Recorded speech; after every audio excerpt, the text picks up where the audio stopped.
김수근입니다.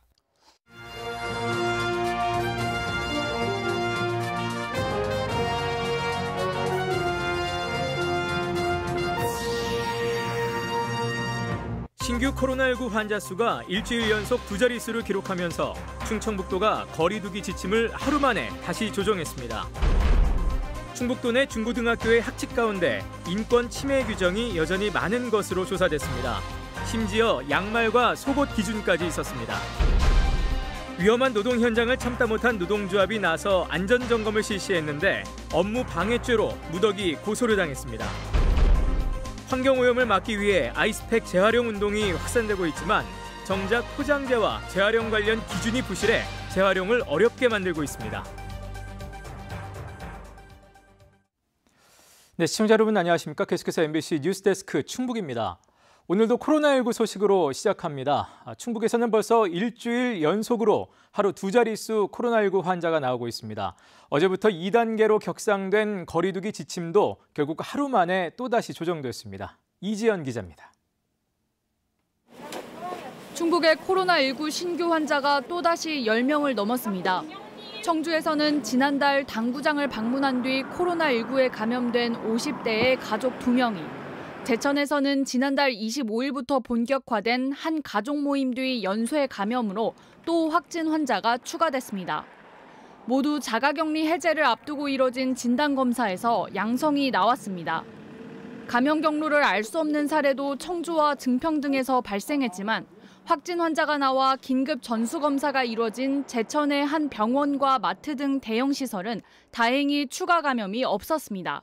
그 시설의 모든 관련자 655명에 대하여 선제적으로 전수검사를 실시했습니다. 확진은 단 한 명도 없었습니다.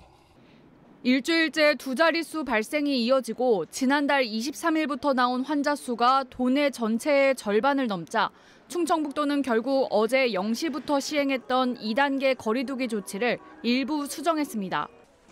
기존에 50제곱미터가 넘는 식당과 카페에만 적용했던 영업 제한을 면적에 관계없이 확대합니다. 50제곱미터 미만이었던 만여 곳이 추가돼 카페는 포장과 배달만, 식당은 거리두기를 준수하는 조건으로 새벽 5시부터 저녁 9시까지만 매장 영업이 가능합니다. 하지만 기존에 자정부터 새벽 사이 영업을 제한했던 PC방은 다시 규제를 풀고 모든 형태의 노래를 금지했던 종교시설 또한 개별 찬송은 허용하기로 했습니다. 이에 대해 충청북도는 반대 의견과 감염 사례 발생 여부 등을 고려해 내린 결정이라고 설명했습니다. 도내에서 PC방을 통한 전파 사례가 없고 비수도권 타 시도와의 형평성을 고려한 결정입니다. 사회적 거리두기 격상 하루 만에 조정된 2단계 조치는 오는 12일 0시부터 시행됩니다. MBC 뉴스 이지연입니다. 네, 한편 코로나19 환자 치료를 위한 치료병상의 추가 확보가 추진됩니다. 충청북도는 현재 코로나19 환자 치료를 위한 지역병상 185개 가운데 남은 것은 36개뿐이라며 지금 추세로 청주와 충주의료원의 병상 사용률이 80%를 넘으면 65개 병상을 추가로 확보할 계획입니다. 충청북도는 또 환자 급증으로 병상이 부족해지면 충청권 자치단체와 공동대책을 마련하기로 했습니다. 청주 시립교향악단에서도 코로나19 감염자가 나오면서 지역 문화계에도 비상이 걸렸습니다. 청주시는 오늘 시립교향악단의 단원 1명이 확진 판정을 받음에 따라 오늘 저녁 청주예술의 전당에서 열릴 예정이던 송년음악회를 취소하고 관람료를 전액 환불 조치하기로 했습니다. 청주시는 또 내일까지 청주예술의 전당을 임시 폐쇄하고 오는 17일부터 21일까지 계획된 모든 공연을 취소했습니다. 교육부는 지난해 두발과 복장, 또 소지품을 검사하고 휴대전화의 사용을 규제하는 초중등 교육법 시행령을 삭제한 바 있습니다. 일선 학교에서 스스로 정하도록 맡긴 건데요. 그 사이 학교 현장은 과연 얼마나 달라졌을까요? 세계 인권의 날을 맞아 교육 관련 단체들이 조사해봤습니다. 조미애 기자가 전해드립니다. 초중등교육법 시행령에 두발과 복장 등 용모 규정이 있던 지난해. 학교 현장 곳곳에는 이해하기 힘든 가지각색의 학칙이 있었습니다. 스타킹을 입거나 아니면 안 입거나. 입을 때는 무조건 검정 스타킹. 많이 입는 거. 자켓이 너무 찡기는데 공부를 해야 되면 이렇게 숙여야 되니까. 결국 교육부는 용모와 소지품, 휴대폰 사용 관련 규정이 꼭 학칙에 포함돼야 한다는 오해를 살 수 있다며 관련 규정을 모두 삭제했습니다. 그로부터 1년이 지났지만 달라진 건 없었습니다. 정교조 충북지부와 청소년, 교육 관련 단체들이 도내 중고등학교 211곳을 모두 조사한 결과 여전히 학칙에 부적절한 내용이 많았습니다. 두발 길이를 제한하는 학교는 41.2%, 염색, 파마를 금지하거나 제한한 곳도 각각 85.8%와 75.8%로 확인됐고 심지어 삭발을 금지하거나 여학생에게 짧은 머리를 금지하는 학교도 있었습니다. 또 외투 착용을 금지하거나 제한하는 학교가 20.4%, 속옷 색깔과 양말 스타킹까지 기준을 정한 곳도 19.9%나 됐습니다. 학생을 미성숙한 존재로 보는 것이 가장 큰 문제이고 또 학생이 학교에서 공부만 해야 하는 그런 존재라고 많이들 그렇게 인식을 하잖아요. 그런 것들도 좀 문제가 많이 있는 것 같습니다. 이 밖에 국가인권위원회가 자유를 지나치게 침해한다며 개정을 권고한 교내 휴대전화 전면 사용 금지 규정이 있는 학교도 91%가 넘었고 60.2%는 징계를 내세워 학생들의 집회나 시위 참여도 제한하고 있었습니다.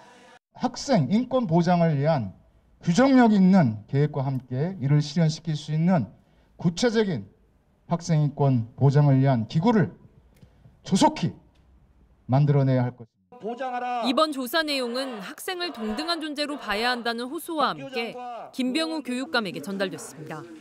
MBC 뉴스 조미입니다. 한편 이달 말까지 수능 시험을 마친 고3 학생들을 대상으로 학생 안전 특별기간이 운영됩니다.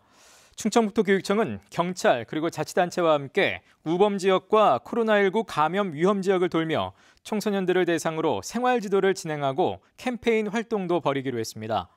도교육청은 또 고3 수험생들을 위해 도서 무료 배송과 선물 증정 행사를 진행하고 온라인 영어회화 교육과 다양한 온라인 문화 프로그램도 운영할 계획입니다. 태안 화력발전소에서 고 김용균 씨가 숨진 지 벌써 2년이 지났습니다. 하지만 노동 현장의 안전 문제는 좀처럼 나아지지 않고 있는데요. 노동조합이 나서 직접 안전점검을 벌였는데 오히려 회사 측이 조합 간부들을 업무 방해죄로 고소하는 일이 충주에서 벌어졌습니다. 정재현 기자의 보도입니다. 자동차 부품을 생산하는 외국계 기업 충주 공장입니다. 지난달 이 회사 노조 간부들과 지원 나온 상부 산별노조 간부 2명이 함께 현장 안전점검을 벌였습니다.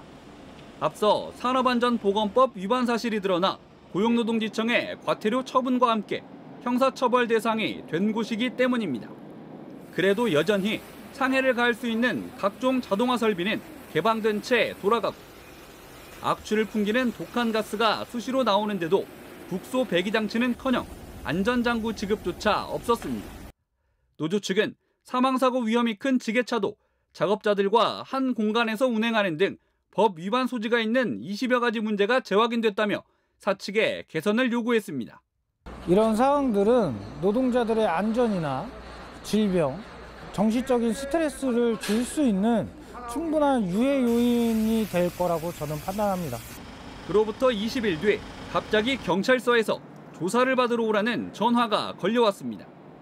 사측이 현장 지원에 나섰던 산별노조 간부 2명은 건조물 무단 침입죄와 업무 방해죄로, 직원인 회사 노조 간부 8명에게는 업무 방해죄와 방조죄로 각각 고소한 겁니다. 회사가 거부 입장을 보였지만 노조는 미리 점검을 가겠다는 공문을 보냈고 업무 방해는 물론 물리적 충돌도 없었습니다.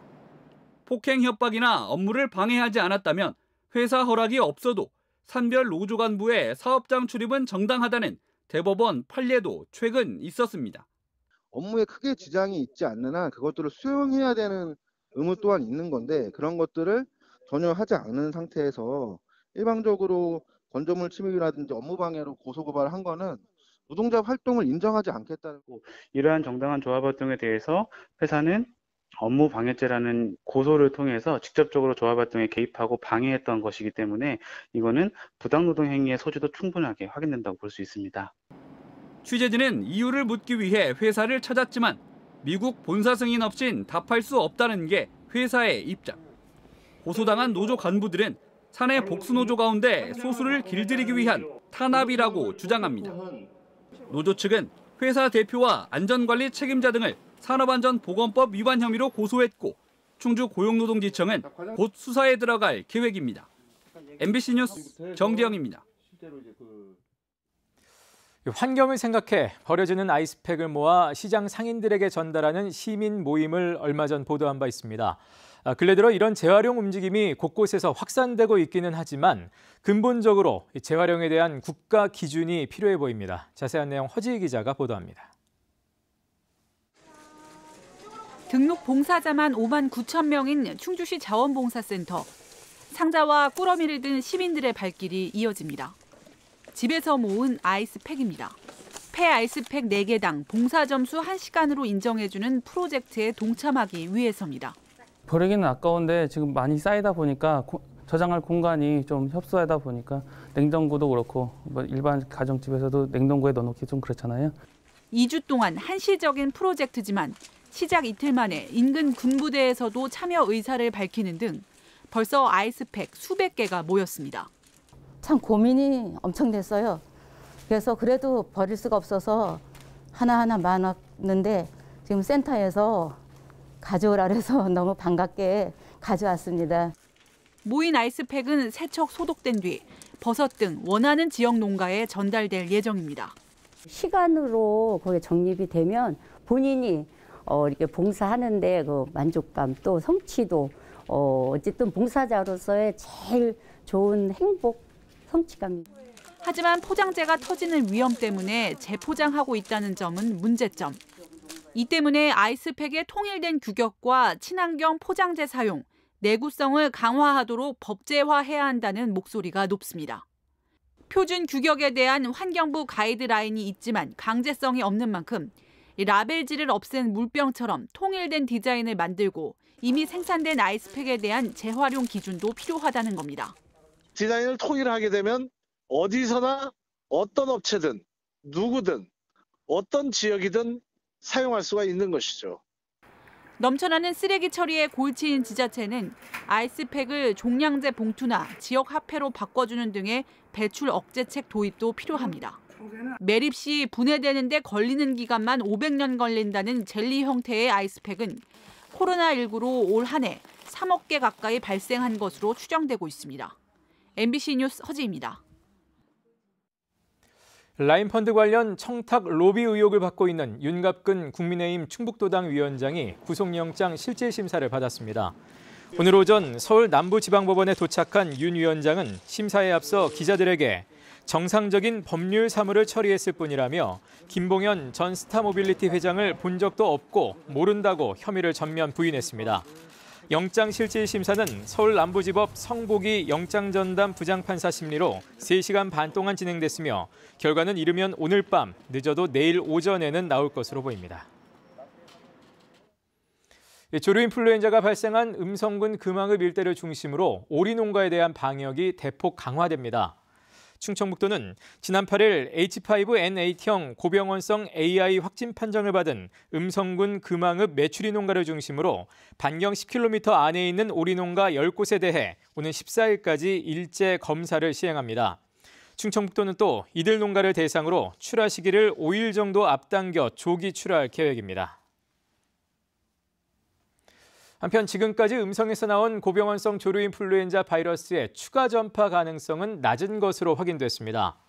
충청북도는 지난 8일 고병원성 조류인플루엔자 확진 판정을 받은 음성 금왕의 메추리 농가를 중심으로 반경 3km 안에 있는 오리와 닭 사육 농가 4곳을 진단 검사한 결과 조류인플루엔자 바이러스가 검출되지 않았다고 밝혔습니다. 다만 예방 차원에서 4개 농가의 가금류 25만 마리는 모두 매몰 처분하고 있습니다. 또 음성 지역의 모든 가금류 사육 농가를 조사하는 과정에서 의심 신고가 한 건 있었지만 음성으로 판정됐습니다. 청주의 한 소방공무원이 면허 정지 수준으로 술을 마시고 운전대를 잡았다 경찰에 적발됐습니다. 청주 흥덕경찰서는 지난 5일 오후 5시쯤 술에 취한 채로 청주시 산남동에서 오송읍까지 17km가량을 운전하던 50대 소방공무원을 목격자의 신고로 붙잡아 음주운전 혐의로 불구속 입건했습니다. 혈중 알코올 농도는 면허 정지 수준인 0.05%였으며 소방당국은 수사 결과가 나오는 대로 징계위원회를 열어 징계 수위를 결정할 계획입니다. 충북 혁신도시에 들어설 국립소방병원의 운영 근거가 마련됐습니다. 국회 행정안전위원회 이모선 의원은 소방공무원 맞춤형 진료를 위한 국립소방병원 설립 및 운영에 관한 법률이 국회 본회의를 통과해 법적 근거를 마련하게 됐다고 밝혔습니다. 오는 2024년 말 개원을 목표로 추진되는 국립소방병원은 음성군 냉동면 충북 혁신도시에 종합병원 형태로 건립됩니다. 정의품송 후계목을 활용한 보은 군립 추모공원 조성이 탄력을 받게 됐습니다.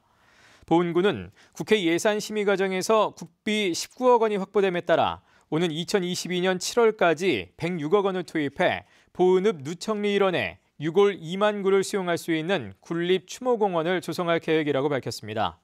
보은군은 또 추모공원에 마련된 수목형 자연장지에는 정의품송 후계목을 50그루 이상 심어 테마형 수목장터로 조성할 계획입니다. 괴산군 청천면에 선비문화체험단지가 조성됩니다. 괴산군은 오는 2024년까지 287억 원을 투입해 청천면 화양동 일원에 유교체험관과 전통 찻집, 또 한옥체험관 등 다양한 체험시설로 꾸며진 선비문화 체험단지를 조성하기로 했습니다. 네, 뉴스데스크 충북이었습니다. 고맙습니다.